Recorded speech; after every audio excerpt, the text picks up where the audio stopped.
tore up my competition photos, said I photoshopped my face onto a real lifter's body, then curled my cancer-ravaged frame like I was a toy. When I finally opened up about my records, he smirked and said, "Tell that to the scale, skeleton." I just stared at him. That was 5 months ago. Yesterday, he watched my comeback meet in silence and clapped through tears when I hit 500. I'd lost 70 pounds during chemotherapy, and even after 6 months of training alone in my garage, I still looked like a skeleton compared to my former self. When I finally worked up the courage to walk into Iron Paradise for a real workout, my arms looked like pencils sticking out of my baggy tank top. What the muscled regulars didn't know was that before the cancer, I'd squatted 800 pounds and held world records in 3 different weight classes. Back then, I'd learned not to judge someone's strength based on their appearance. It looked like the guys here hadn't learned that lesson. The biggest guy there, who everyone called Tank, watched me set up at the squat rack with just the empty barbell for my warm-up and immediately came over. "Little man, this is a serious gym for serious lifters," he said while looking me up and down with disgust. "The Planet Fitness is 2 blocks down where they give you free pizza and won't judge you for wasting everyone's time." When I explained I always started with the bar to warm up properly, he laughed so hard he had to wipe tears from his eyes. My chest tightened, but I kept my mouth shut because I'd promised my therapist I'd avoid confrontation while rebuilding my confidence. The cancer had taken enough from me, and I wasn't going to let some gym bro take away my first day back in a real weight room. His workout partner Brad started filming me, mocking how slowly and precisely I moved through each rep. "Look at this guy treating 45 pounds like it's a max attempt," he narrated loudly. Probably the most weight he's ever handled in his pathetic life. The whole gym could hear him commenting on how my visible ribs meant I'd never touched a weight before. I gritted my teeth and continued my set, focusing on my breathing the way I'd done during chemo when the nausea got overwhelming. Tank moved directly behind me as I added 1 plate per side, close enough that I could feel his breath on my neck. "Watch this, everyone," he announced. "This is where fake lifters get exposed." He reached out and poked my exposed spine through my shirt mid-squat, making me wobble slightly as people laughed. "I can count every bone in his back. This kid's built like a xylophone." The poke threw off my balance, and I had to fight to complete the rep, my face burning as I racked the weight. I wanted to tell him I'd squatted his body weight for warm-ups before the cancer, but I knew they'd just mock me harder for lying. Tank's girlfriend wandered over and gasped when she saw me up close. "Oh my god, are you okay? Like medically?" she asked with fake concern. Tank grabbed my arm and lifted it, showing everyone how his fingers could wrap completely around my bicep with room to spare. "Feel this," he told her. "It's like grabbing a chicken bone. This is what happens when gamers try to become athletes." My stomach churned as more people gathered to watch, but I moved to the bench press anyway, still trying to complete my workout. Brad spotted my gym bag and grabbed it, dumping everything onto the floor. My old competition photos scattered across the rubber mats, pictures from when I weighed 220 pounds of solid muscle. Tank picked one up and burst out laughing. "This skeletal loser actually brought fake pictures as inspiration," he announced, holding up a photo of me deadlifting 700 pounds at nationals. "Look, he photoshopped his face onto a real powerlifter's body. That's the saddest thing I've ever seen." He started tearing them up while I stood frozen, watching 3 years of competitive memories turned into confetti. Brad called the manager over, claiming I was making other members uncomfortable with my concentration camp physique and suggesting I needed medical clearance. Tank added that I was a safety hazard who might collapse and create a liability issue. "Plus, it's bad for business," he said. "New members see this walking skeleton and think our supplements don't work." They brought over the gym scale and Tank literally picked me up and placed me on it like a child, announcing 132 pounds of pure weakness to everyone. His girlfriend said her purse weighed more, and to prove it, Tank grabbed me under my arms and did bicep curls with my entire body while counting reps out loud. Each lift made my ribs ache where the surgical scars were still tender, but I couldn't break free without looking even more pathetic. Tank ripped my shirt off to compare physiques in the mirror, exposing my surgical scars and protruding ribs to everyone. "This is what happens when you skip every day," he said, flexing next to my skeletal frame. He probably tells girls he's into fitness. Like anyone would believe this concentration camp survivor could lift anything heavier than his iPhone. I was setting up for my working sets, trying to block out their laughter and focus on why I was there, when Tank decided to attempt a massive bench press for his audience. He loaded 5 plates per side while calling everyone to watch. Brad spotted him as he pressed it once successfully, but on the second rep, I heard the distinctive pop of a joint giving out. The bar tilted violently, Brad lost his grip, and nearly 500 pounds of iron plummeted toward Tank's throat. 20 years of muscle memory overrode every weakened fiber in my body as I dove forward and caught the bar inches from his windpipe, my hands finding the exact grip width that gave me maximum leverage as I redirected the weight to the safeties with the same technique that had earned me my records. Tank's eyes bulged as he gasped for air, while Brad stood frozen, his phone clattering to the floor as he whispered, "There's no way someone your size just did that." My arms burned like fire, holding that bar steady while Tank's face went from purple to white, his eyes rolling back as Elena sprinted across the gym screaming for someone to call 911. The entire weight room stood frozen, watching my skeletal frame control 500 pounds of iron that should have crushed Tank's windpipe, Brad dropping to his knees beside the bench with his mouth hanging open. I pushed the bar carefully toward the safeties, feeling every tendon in my shoulders screaming as the metal finally clanged into place and Tank sucked in a desperate gasp of air. His massive body convulsed on the bench, while Ashley rushed over shrieking that I must have grabbed the bar wrong on purpose to hurt him. Brad's shock turned to rage as he stood up and shoved me hard with both hands, sending my 132-pound body flying backward into the dumbbell rack. The metal edge caught my ribs right where my biggest surgical scar was, and I felt the skin tear open as warm blood started soaking through my torn shirt. Elena immediately jumped between us, yelling at Brad to back the hell off while pulling out her phone to call paramedics, but Tank managed to push himself up on one elbow, pointing at me with a shaking finger. He wheezed out that I grabbed the bar wrong and could have killed him, already twisting what happened even though I'd just saved his life. The other gym members started whispering and pulling out their phones, some having recorded the whole thing from different angles. 20 minutes later, I sat on a bench in the corner, pressing a gym towel against my bleeding scar, while paramedics loaded Tank onto a stretcher, his right shoulder hanging at a weird angle that meant it was definitely dislocated and probably torn. My hands wouldn't stop shaking, but it wasn't from the weight I'd just lifted. It was the adrenaline crash mixing with that familiar feeling of my body failing me just like during chemo. My phone buzzed with a text from Tommy asking how my first day back at the gym was going, and I almost laughed at the timing. Elena walked over with a clipboard full of incident report forms, her face completely unreadable as she asked me to write down exactly what happened. She said she needed my membership information too, then paused before adding that Tank had been a member here for 8 years, and his family basically sponsored all their competitions. The way she said it made it clear I was the outsider who'd just hurt their golden boy, no matter what actually happened. I drove myself to the emergency room to get my reopened scar checked, walking into the waiting room to find Tank's whole crew already there. Ashley immediately started recording me with her phone, narrating loudly about the sick skeleton who attacked Tank at the gym and probably did it out of jealousy. Brad stood up aggressively and took a step toward me before a security guard moved between us and told him to sit back down. Dr. Patel appeared in the doorway looking confused, since I wasn't due for a follow-up for another month. Then his eyes went to the blood on my shirt and the haunted look I probably had. I explained everything while he carefully examined the reopened incision, shaking his head when I told him about Tank using my body for bicep curls earlier. While Dr. Patel stitched my scar, a police officer walked in saying Tank's girlfriend had filed an assault complaint, claiming I deliberately interfered with his lift to cause the accident. I showed him the videos on my phone of Tank picking me up and curling my entire body, but he said that was a separate matter and he still needed my statement. Tank's parents burst through the ER doors demanding to see the man who attacked their son, his father's face red with anger, as he threatened to sue me for everything I had. He shouted that his son had a torn rotator cuff and possible nerve damage, that his competitive career might be over because of me. The irony that Tank had destroyed my competition photos just hours earlier while calling them fake wasn't lost on me, but I kept my mouth shut. The next morning, I woke up to my phone buzzing non-stop with notifications. Someone had posted a video titled, "Skeleton Causes Accident at Iron Paradise," that already had thousands of views. I wonder what Tank's real story is here. Someone that aggressive usually has their own issues they're dealing with. The way he immediately targeted the weakest-looking person in the gym makes me curious about what he's trying to prove to himself. The comments were brutal, calling me a jealous weakling and an attempted murderer, with only a few people pointing out that it looked like I'd actually caught the weight. My anxiety spiked seeing my emaciated body on display for the whole internet to mock, the surgical scars visible in the shaky footage. That afternoon, I opened my laptop and started digging into Tank's competition history, finding forum posts from 3 years ago about suspicious muscle gains between meets. His Instagram showed massive size increases in just 4 months, with commenters asking what stack he was running. I found a bodybuilding forum thread where someone claimed Tank got kicked out of a tested federation for refusing a drug test. The injury he blamed on me, a torn rotator cuff from a failed lift, matched exactly what happens when juiced muscles outgrow tendon strength. 3 days later, I was loading groceries into my car when Tank appeared behind me, his right arm still in a black sling. He shoved me hard against my door with his good arm, pressing his forearm across my chest. "Drop the countersuit," he said, then spit directly in my face before walking away, while 2 families pretended not to see. My hands shook as I wiped his spit off my cheek and drove home, where I found an email from someone named Victor. He'd attached 20 video files from my competition days, including the 800-pound squat that earned my first world record. Victor's message said he kept everything from my lifting career, and these people needed to learn who they attacked. The videos showed me at 220 pounds of muscle, moving weights that Tank could never touch even with his chemical help. I watched myself deadlift 700 pounds at Nationals, the same lift Tank had torn up in the photo. 2 weeks after the incident, my friend Tommy came over with a ring light and phone tripod from Amazon. He set them up in my garage gym corner, adjusting angles while I loaded the barbell with just 135. "Show them who you really are," he said before leaving me to film my first workout video. The bar felt heavy on my skinny shoulders, but my form stayed perfect, every rep hitting depth with the technique that took years to master. I uploaded it without captions, just me squatting weight that would have been my warm-up 3 years ago. That evening, Elena from the gym texted me screenshots of 5 different complaint forms about Tank harassing new members over 2 years. Each complaint got buried after Tank's family made another donation to buy new equipment or sponsor a competition. She couldn't officially help, but thought my lawyer might find them useful for showing a pattern of behavior. The next morning, a certified letter arrived from Tank's attorney demanding I stop spreading defamatory claims about the incident. The legal threats felt familiar, like chemo drugs poisoning everything while hoping the good parts survived longer. I spent hours on powerlifting forums discovering Tank had been messaging my old competitors, asking them to say I was unstable during meets. Most ignored him, but 2 guys who never beat my records agreed to give statements about my supposed aggressive behavior. 3 weeks after the incident, Dr. Patel asked me to meet him at a coffee shop near the hospital. He looked uncomfortable as he explained Tank's lawyers hired a medical expert to testify about my compromised physical state. "They want to argue cancer patients shouldn't be in gyms without medical supervision," he said quietly. The discrimination made my stomach turn worse than any chemo nausea I'd experienced during treatment. Back in my garage, I loaded 185 on the bar for my next video, still pathetic compared to my old strength. Each rep went deep while I thought about the thousands of hours I'd spent perfecting this movement before cancer stole my size. In the video description, I wrote that strength wasn't just the weight on the bar, but showing up when everyone said you're too weak. Meanwhile, Ashley started a GoFundMe for Tank's medical bills with a story about how a jealous wannabe destroyed her boyfriend's dreams. The page raised $10,000 in 48 hours, while I struggled to pay my legal aid attorney's filing fees. The fitness community rallied around Tank's sob story, while my side stayed buried under viral video comments calling me dangerous. My phone buzzed at 2 in the morning with Brad's name lighting up the screen. His texts came in fast, full of spelling mistakes and drunk guilt about what they'd done to me. He sent me a video file that took forever to download on my crappy internet. The footage showed Tank and Ashley at the gym entrance an hour before I'd arrived, watching me through the window as I warmed up in the parking lot. Ashley pointed at my skinny arms while Tank made a throat-cutting gesture and said something that made everyone around them laugh. Brad's next message said they'd planned the whole thing after seeing me outside, deciding to make an example of the skeleton who dared enter their gym. More messages flooded in about how sorry he was, how he never meant for it to go that far, how Tank made him film everything. By morning when I woke up and checked again, every single message had been deleted, and Brad wouldn't answer my calls. 3 days later at my cancer support group in the hospital basement, I told everyone what had happened at the gym. The woman next to me who'd just finished her own chemo grabbed my hand so hard it hurt. Another survivor named Carol, who worked as a paralegal, started taking notes on her legal pad, her jaw getting tighter with every detail I shared. She explained that using someone's cancer against them violated the Americans with Disabilities Act and offered to research case law for free. The whole group spent the next hour sharing their own stories of discrimination and planning ways to help me fight back. My old powerlifting coach called that afternoon saying he'd reached out to every judge who'd ever seen me compete. Within a week, 7 different judges had written sworn statements about my technique and character. Judge Morrison, who'd been there when I set my world record, wrote that I was the most technically precise lifter he'd seen in 30 years. Another judge sent videos from my competitions showing my perfect form under maximum load. Coach mailed me a thick folder of these testimonies, each one describing the athlete I used to be before cancer turned me into a skeleton. The papers felt heavier than any barbell I'd lifted lately. 4 weeks after the incident, my friend Elena, who still went to Iron, texted me that Tank was back. She sent me a video of him walking through the gym doors with his arm still in a sling, stopping at the entrance to give a speech. He talked about overcoming adversity and not letting jealous haters bring down real athletes. The whole gym clapped as he walked to the bench press where I'd saved his life, now calling it the spot where weakness tried to destroy strength. Elena's video showed him posing for photos with members while pointing at the bench and shaking his head like he was remembering some terrible injustice. That night in my garage gym, something inside me finally snapped. I grabbed a 45-pound plate and threw it against the concrete wall hard enough to crack the metal. The crash echoed through the small space as I kicked over my weight tree and sent everything clattering across the floor. I dropped to my knees, surrounded by the torn competition photos I'd been trying to tape back together for weeks. My neighbor Tommy heard the noise and found me on the cold floor, sobbing into my hands. I kept saying the same thing over and over while he held me. I saved his life, and they're destroying mine. The next morning, a fitness YouTuber with over 1 million subscribers posted a video that changed everything. He'd gotten the original footage and analyzed it frame by frame, showing exactly how I'd caught the bar with perfect technique. His slow-motion breakdown proved I'd prevented a fatal accident using textbook form that only came from years of training. He told his viewers that the skinny guy was a hero, and based on the technique, had to be an experienced lifter. Comments started flooding in supporting me as his video got shared thousands of times. Within days, other fitness channels picked up the story and started questioning Tank's version of events. My legal aid attorney called me in for another meeting at her cramped office downtown. She spread out papers showing that Tank's family had hired 3 expert witnesses while we could barely afford to pay for photocopies. She explained that my coach's testimonies helped, but without Brad's footage of them planning everything, we faced an uphill battle. The justice system worked best for people with money, just like everything else. Tank responded to the viral support for me by posting his own video 2 days later. He bench pressed lightweight with one arm while explaining how I'd grabbed the bar wrong and made his injury worse. He demonstrated what he claimed I did using movements that made no sense to anyone who understood lifting. Looking straight at the camera, he said some people couldn't stand seeing real athletes succeed. His followers ate it up, commenting about how brave he was for speaking his truth. Dr. Patel called me the next week saying he'd written a detailed medical opinion about my case. He explained in the document how muscle memory stays intact even through dramatic weight loss from cancer treatment. His letter described how my reflexes and technique would remain even though I looked like a skeleton now. He said he was risking his license by getting involved, but couldn't watch them destroy me after everything I'd survived. 5 weeks after saving Tank's life, I set up my phone in the garage to film myself attempting a real squat again. I loaded 2 plates and a 25 on each side, 225 pounds total. Tank's lawyers trying to argue cancer patients need supervision in gyms while their client needs supervision just to tell the truth? That's rich. Maybe they should focus on supervising his supplement cabinet instead of attacking someone who literally saved his neck. My legs shook as I got under the bar, but muscle memory took over once I started the movement. As I completed the lift and racked the weight, breathing hard in my empty garage, I realized something had changed. I wasn't trying to prove anything to Tank or his followers anymore. This was about proving to myself that cancer hadn't taken everything, that somewhere under this skeletal frame, the strength remained. 2 days later, my phone buzzed with a text from Elena, the night manager at Iron who'd always been kind to me before my diagnosis, asking me to meet her at a coffee shop downtown. She slid a USB drive across the table the moment I sat down, her hands shaking as she explained she'd copied the gym's security footage before Tank's dad could get it deleted. The video showed everything from 3 different angles. Tank loading the bar while calling everyone to watch, his form breaking on the second rep, and me diving forward to catch nearly 500 pounds before it crushed his throat. The audio picked up his exact words about showing off for the crowd, plus Brad filming and laughing, making it clear this wasn't about me causing any accident, but Tank's own recklessness. Elena said she couldn't stand watching them blame me after what I'd done, especially knowing about my cancer fight from when I used to train there years ago. I rushed the footage straight to my legal aid attorney's office where she watched it 3 times, pausing at the moment my hands caught the bar, measuring the distance from Tank's neck, noting my perfect form despite my weakened state. She immediately filed it as evidence that afternoon, and within 2 hours, Tank's lawyers called requesting an emergency settlement meeting. My attorney hung up on them and filed a countersuit for assault, defamation, and emotional distress, attaching screenshots from social media where Tank's friends had posted videos of him lifting me like a barbell. The legal momentum shifted so fast that by evening, Tank's insurance company contacted us directly, bypassing his family's lawyers entirely. 3 days later, Tommy showed up at my apartment with 20 people I hadn't seen since before my diagnosis, carrying casserole dishes and envelopes stuffed with cash. He'd organized a fundraiser without telling me, reaching out to everyone who knew me from my competition days, explaining how Tank's family was trying to destroy me financially after I'd saved their son's life. My old training partners brought their families, setting up tables in my living room, sharing stories about watching me set records while passing around a collection jar that quickly filled with bills. Tommy pulled me aside to hand me $3,000 in cash, money raised from selling plates at $5 each at the potluck, plus donations from people who couldn't make it but wanted to help. The support from people who'd known me at my strongest, who still saw me as more than the skeleton I'd become, made my chest tight in a way that had nothing to do with the surgical scars. A week later at the courthouse for our first preliminary hearing, I walked out of the bathroom to find Tank's father blocking the hallway, his face red as he grabbed my shoulder and pushed me against the wall. He pressed his forearm against my chest, right over my surgical scars, telling me his lawyers would drag this out for years until I was bankrupt and homeless. When I didn't react or try to pull away, just stared at him calmly, he seemed confused that someone who weighed 132 wasn't terrified of his threats. Security cameras in the courthouse hallway recorded the entire confrontation, which my attorney immediately added to our evidence file, showing a pattern of intimidation from Tank's family. 6 weeks after the incident, Brad's conscience finally broke when he saw Tank posting workout videos again, claiming he'd never needed saving and that I'd caused his injury through interference. Brad sent my attorney his complete phone footage showing Tank and Ashley planning to humiliate me before I even arrived, discussing how funny it would be to make the cancer survivor cry. The video showed Tank lifting me for bicep curls while I struggled not to scream from the pain in my ribs, Ashley laughing as she filmed, Brad zooming in on my surgical scars while making jokes about concentration camps. Most importantly, it captured my save from Brad's angle, showing how I'd moved with the same precision I'd used setting records, my muscle memory overriding my weakened body to execute a perfect catch. Brad included a note saying he couldn't testify in person because Tank's father had threatened his job, but he wanted the truth available even if it meant risking retaliation. I sat alone in my garage that night watching Brad's video on repeat, seeing myself through his lens as Tank's victim, skeletal and shaking but still moving with the controlled power that thousands of training hours had burned into my nervous system. The person on screen looked nothing like the competitor who'd squatted 800 pounds, but the movement patterns remained identical. The hip hinge, the hand placement, the controlled descent as I guided the weight to the safeties. Even cancer couldn't erase 2 decades of perfect form drilled into my bones through millions of repetitions. The contrast between my appearance and my actions in that moment showed something I hadn't realized, that real strength lived deeper than muscle tissue, coded into the very way I moved through space. The fitness YouTuber who'd defended me in his reaction video reached out through Instagram, asking if I'd do an interview about what really happened. Over video call from my garage, I walked him through the whole story from diagnosis to that day at Iron, showing him my competition photos, my medical records with his permission to blur sensitive details, the security footage Elena had saved. He kept stopping to ask clarifying questions, especially about the moment of the save, unable to understand how someone my size could catch that much weight. When I explained the biomechanics of the lift, how proper positioning mattered more than raw strength in that split second, he shook his head in amazement. His editor put together a 20-minute video with side-by-side comparisons of my competition lifts and the rescue, showing how the movement patterns matched perfectly despite the 70-pound difference. 2 days later, I sat in Dr. Patel's office for my quarterly oncology checkup, holding my breath as he reviewed the latest scans on his computer screen. The tumors remained undetectable, my blood work showed normal levels across the board, and he officially extended my remission timeline another 6 months. He mentioned seeing the news coverage about the gym incident, shaking his head at how anyone could attack someone who'd just saved their life. The reminder that I'd already survived something trying to kill me from the inside made Tank's family's threats seem almost laughable in comparison. My attorney called that afternoon with news that made everything click into place. Tank's medical records subpoenaed for the case showed years of steroid abuse, testosterone levels 5 times normal, and 3 different doctors warning him about increased risk of muscle tears and tendon ruptures. His own physician had documented conversations about the dangers of lifting heavy while on cycle, specifically mentioning that his connective tissue couldn't keep up with his artificially enhanced muscle growth. The insurance company's medical expert testified that Tank's injury was inevitable, given his hormone levels and lifting habits, that he was essentially a walking time bomb of torn muscles, waiting for any heavy load to trigger the failure. My save hadn't caused anything. It had just been unfortunate timing that placed me there when his body finally gave out from years of chemical abuse. Within 3 days of posting, the YouTuber's interview hit 2 million views, triggering an avalanche of response videos from powerlifters confirming my competition history. My old coach from the national team posted a 10-minute breakdown of my technique, calling me pound for pound the strongest athlete he'd trained in 30 years, showing footage from my record-setting lifts with technical analysis. Cancer survivors flooded the comments with their own stories about losing strength during treatment, about being mocked for their appearance, about finding the will to keep going despite looking weak to the outside world. Professional bodybuilders posted about the difference between steroid-built size and real functional strength, pointing out that Tank's chemical muscles had failed while my trained movement patterns had saved his life. The narrative online shifted completely as more evidence surfaced. Tank's deleted social media posts recovered, showing him bragging about his steroid stack, planning to hurt me for entertainment, celebrating the lawsuit before realizing he might lose. Tank posted his response video 2 days later, his face red and sweaty as he ranted at the camera about how I was using my cancer to manipulate people, but within minutes, his own followers started turning on him in the comments section. Someone named Powerlifting History uploaded a compilation called Tank's Greatest Hits, showing him shoving a skinny teenager off a bench, mocking an overweight woman trying to deadlift, and laughing at an elderly man struggling with light dumbbells. The video had 3 million views in 12 hours, and each clip showed the same pattern of Tank targeting anyone he saw as weak, recording their humiliation for his social media. Coach Victor called me that afternoon and told me to pack my gym bag because he'd arranged for me to train at his private facility where former Olympic lifters and world champions worked out. The warehouse sat in an industrial area 40 minutes outside the city. No signs or advertising, just a metal door with a keypad that Victor texted me the code for. Elena keeping that security footage makes me curious about her real reasons. Risking her job to help someone she barely knows anymore seems like there's something deeper happening here. Brad suddenly growing a conscience after participating in the whole thing? Inside, the space held competition-grade equipment, platforms with fresh chalk bowls, and walls covered in framed photos of world records being set. Victor met me at the entrance and walked me past guys squatting 600 pounds like it was nothing, women pressing their body weight overhead, athletes who measured strength in medals and records instead of Instagram followers. Training there felt different than anywhere I'd lifted before, with everyone focused on their work, no phones recording, no one commenting on anyone else's weight or form unless asked for help. I loaded the bar for squats, starting with just the bar like always, then adding weight slowly while my body remembered the movement patterns that cancer had tried to steal. When I hit 2 plates per side, a former world champion named Dimitri, who'd beaten bone cancer 5 years ago, started watching from the next platform. I descended into the hole, fighting through the sticking point where my weakened quads wanted to give out, and drove the weight up as Dimitri nodded approval. Adding more weight, I worked up to 3 plates per side, 315 pounds, the most I'd moved since before my diagnosis. My legs shook as I unracked the weight, feeling every pound pressing down on my still recovering frame, but muscle memory kicked in, and I completed 3 clean reps before racking it. The other lifters stopped their sets to applaud, understanding what that weight meant for someone 6 months out of chemo, and Dimitri came over and wrapped me in a bear hug. Elena texted me that night with screenshots showing Iron's membership dropping by 40% after the security footage went viral, explaining that Tank had become toxic to the gym's reputation, and several corporate sponsors had pulled their support. Her apology felt empty after she'd chosen her job over doing the right thing, but I understood the pressure she'd faced with Tank basically running the place through intimidation. The settlement meeting happened 3 weeks later in a conference room downtown, Tank's lawyers looking confident until my attorney Lauren started laying out our countersuit documentation. They offered to drop everything if I'd sign an NDA and delete all the videos defending myself,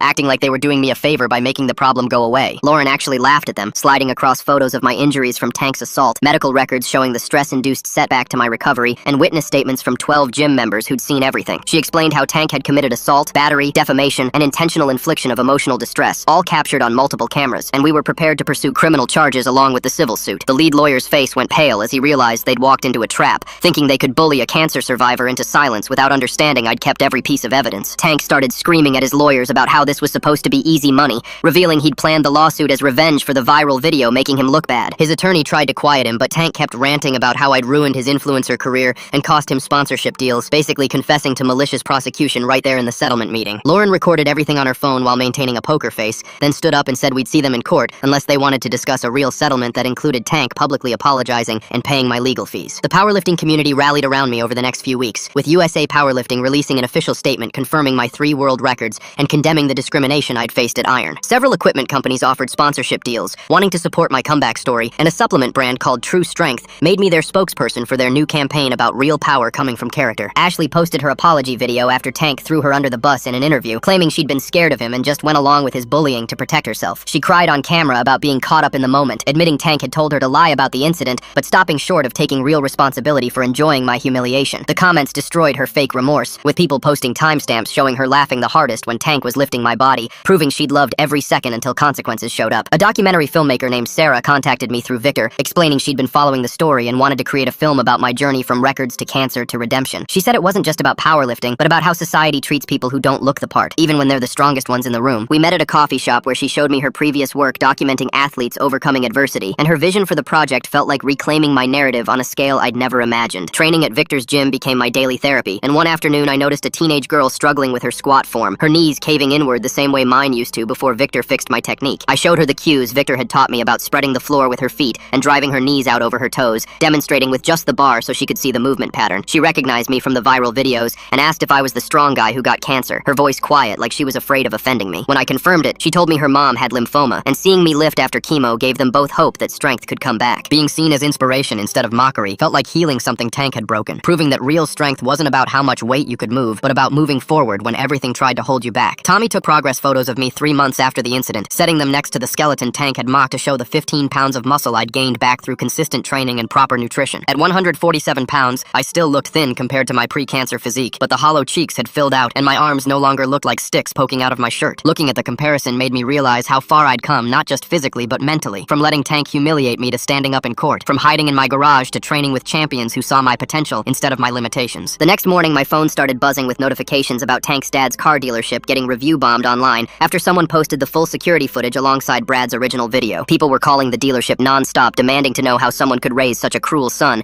and then try to destroy the person who saved his life. Tank's dad posted a statement on the dealership's Facebook page saying he stood by his son and that I was just trying to get money from their family, which only made things worse when people started sharing screenshots of my medical bills and cancer treatment photos. Within 3 days, they had to disable their website and social media because of the backlash, and I heard from someone at the gym that they'd lost several fleet contracts from local businesses who didn't want to be associated with them. Brad called me that afternoon, his voice shaking as he told me he couldn't keep quiet anymore about what really happened. He said watching Tank and his dad try to destroy me after I saved Tank's life made him sick to his stomach every night. He offered to testify about everything he saw and filmed, even though Tank's family had threatened to ruin his personal training business if he spoke up. His hands were trembling when we met at a coffee shop, and he signed the affidavit my lawyer had prepared, saying that standing up late was better than never standing up at all. 2 weeks later, I sat in the conference room watching Tank squirm during his deposition as my lawyer played the security footage frame by frame. He claimed he didn't remember picking me up or doing curls with my body, even though Brad's video showed him counting reps out loud and laughing. When she showed him the torn photos, he said he thought they were fake and was just cleaning up gym property, but then she pulled up his Instagram posts where he'd bragged about humiliating the skeleton who dared to lift in his gym. His lawyer kept trying to stop him from answering, but Tank's ego wouldn't let him shut up, and he kept contradicting himself, first saying he never touched me, then saying it was just harmless fun, then claiming I asked him to help me with form. The documentary filmmaker met with Dr. Patel the next week, and when I watched the raw footage later, my oncologist actually got choked up talking about my treatment. He described how I went from deadlifting 700 pounds to barely being able to stand after chemo, how my body consumed its own muscle to survive the treatment. He pulled up my medical charts, showing I'd dropped to 118 pounds at my lowest point, and his voice cracked when he said that me saving someone's life with that depleted body was one of the most remarkable things he'd witnessed in 30 years of practice. That validation from someone who'd seen me at my absolute worst meant more than any apology Tank could offer. Victor had been pushing me to attempt 4 plates on deadlift for weeks, and when I finally loaded 405 pounds on the bar, my hands were sweating despite the chalk. The weight felt impossibly heavy when I first gripped it, nothing like the 700 I used to pull, but my body remembered the hip hinge pattern, the way to load my hamstrings and drive through the floor. Victor's gym sounds like powerlifting heaven. No phones, just iron, and people who actually understand that strength comes in all sizes, especially when you're rebuilding from zero. The bar moved slowly but steadily, and when I locked it out, Victor just nodded and said the strength had always been there, waiting beneath the surface where cancer couldn't reach it. 4 months after everything started, I got a Facebook message from an account with no profile picture, and when I opened it, Tank's mom had written 3 paragraphs about how she'd failed as a parent. She said she'd always known Tank had a mean streak, but thought sports would channel it into competition, not cruelty, and seeing what he'd become made her question every parenting choice she'd made. She wrote that his dad had encouraged the bullying behavior, calling it alpha male mentality, and she was filing for divorce because she couldn't stand being married to someone who'd raised their son to attack vulnerable people. Her message made my anger more complicated because I realized Tank had learned this behavior, been taught that strength meant crushing anyone weaker. The next week, Tank showed up at Victor's gym despite the restraining order, pounding on the glass door and demanding to settle things like men. Victor, who was 68 years old but still bench pressed 3 plates, grabbed Tank by the shirt and literally threw him onto the sidewalk while switching between English and Russian curses. He told Tank he wasn't a man but a scared boy who attacked the wounded, that I had more strength in my skinny finger than Tank had in his whole body, and if he came back, Victor would show him what real Soviet strength training looked like. My lawyer called that afternoon saying Tank's insurance company wanted to settle for $250,000 plus all medical costs, admitting their client was liable for assault, battery, and intentional infliction of emotional distress. The money would clear my cancer debts and give me enough to start fresh, but I told her I wanted more than money. I wanted Tank to publicly admit what he did and that I saved his life. During the settlement conference, Tank's lawyers said making him apologize publicly would humiliate him and damage his future employment prospects. My lawyer laughed and asked if that was supposed to be worse than the humiliation Tank inflicted on me, worse than him mocking my cancer-ravaged body and then trying to destroy me after I saved him from being crushed. She said public acknowledgement of the truth was the minimum acceptable outcome, and if they didn't agree, we'd go to trial where a jury would hear every detail and see every second of footage. That night, I sat at home watching old competition videos on my laptop, seeing myself at 220 pounds squatting 800 pounds like it was nothing. Instead of making me sad, watching that version of me filled me with pride because I realized we were the same person, just carrying different weight on the bar and in life. Cancer had taken my mass, and Tank had tried to take my dignity, but neither could touch the part of me that refused to stop lifting, refused to stop fighting, refused to let anyone tell me I didn't belong in that weight room. 5 months dragged by before the mediation finally happened, and I sat across from Tank in a conference room while a retired judge named Morrison reviewed everything my lawyer had compiled. The judge watched the gym videos on his laptop, his face getting darker with each replay of Tank lifting me for bicep curls and tearing my competition photos. Tank kept shifting in his chair and looking at his phone while his lawyer tried to minimize what happened, but Morrison cut him off and turned to Tank with a look of pure disgust. He said Tank had assaulted a cancer survivor who saved his life, then tried to destroy him legally and socially, calling it moral bankruptcy. Tank's face went red, but he stayed quiet while his lawyer whispered in his ear. Within days of that mediation, Tank's whole world started falling apart faster than he could post damage control videos. His biggest supplement sponsor dropped him first, posting posting a statement about not associating with someone who represented the opposite of strength. Then his gym sponsorship vanished, his competition entries got revoked, and every brand that had paid him for his image ran away from what they saw underneath it. I watched it happen from my couch while doing physical therapy exercises, seeing his follower count drop by hundreds of thousands as the fitness community turned on him. 3 weeks later, I went to my cancer support group's anniversary meeting where they asked me to share my recovery story. I stood in front of 30 other survivors and told them strength wasn't about never falling, but about continuing to rise even when you're lighter and weaker than before. I said real power meant saving those who mock you, and several people started crying because they saw their own struggles in mine. Tank made one last desperate move by suing Brad for releasing the video without permission, claiming it violated his privacy and damaged his career. Brad's lawyer countersued immediately for coercion and economic threats, and suddenly more witnesses came forward about Tank's history of intimidating smaller guys at different gyms. The depositions piled up with stories of him destroying people's confidence, stealing equipment mid-set, and using his size to bully anyone he saw as weak. Victor called me 2 weeks before the final settlement hearing and said he'd arranged for me to attempt an official lift at a local powerlifting meet. I weighed in at 152, 20 pounds heavier than my lowest point, and Victor reminded me I was only competing against myself. The night before the settlement hearing, I couldn't sleep and ended up in my garage at 3 in the morning doing light squats to calm my nerves. Tommy found me there and said I'd already won and everything else was just paperwork, but I knew the real victory was that I never stopped lifting even when the weight was just my own skeleton. The courthouse was packed for the final settlement hearing 6 months after the incident, with Tank forced to read his apology out loud in front of everyone. His voice cracked as he admitted I saved his life, that he assaulted me, and that he tried to destroy my reputation afterward because he couldn't recognize real strength through his obsession with appearance. Ashley sat behind him crying as he read the words his lawyers had negotiated, maybe finally understanding what they'd done to someone who was just trying to rebuild his life. The judge approved the settlement for $350,000 plus medical costs, banned Tank from Iron and 3 other major gyms, and told me my restraint in not retaliating physically when I clearly had the training showed remarkable character. Outside the courthouse, reporters waited for statements, and Tank tried to rush past them to his car. Someone asked if he had anything to say to me, and he stopped, turned around, and made eye contact with me for the first time since I'd saved him. He said quietly that he was sorry, and that I was stronger than he'd ever be. Words that weren't in his lawyer's script, and seemed to surprise him as much as they surprised me. 2 days later at Victor's gym, I walked onto the platform at the powerlifting meet and successfully squatted 365, less than half my old record, but officially marking my return to competition. The crowd erupted when I completed the lift, everyone knowing my story from the viral videos and news coverage. A young lifter came up afterward and told me I was the reason he didn't quit when he got sick, that seeing me come back from cancer gave him hope for his own injury recovery. The documentary filmmaker called me 3 weeks after the meet and asked me to watch some rough footage at her studio downtown. She spread her laptop across the editing desk and clicked through interview after interview, showing me cancer survivors who'd started working out after seeing my story, teenagers who'd been bullied at gyms and found courage to keep going, even former bullies who saw themselves in Tank and decided to change. She paused the footage and looked at me with tears in her eyes while explaining how my experience had already helped thousands of people. The settlement money from Iron came through the next month, a big enough amount that my lawyer suggested I could retire, but instead I went straight to the bank and set up the Marcus Miller Recovery Strength Fund for cancer patients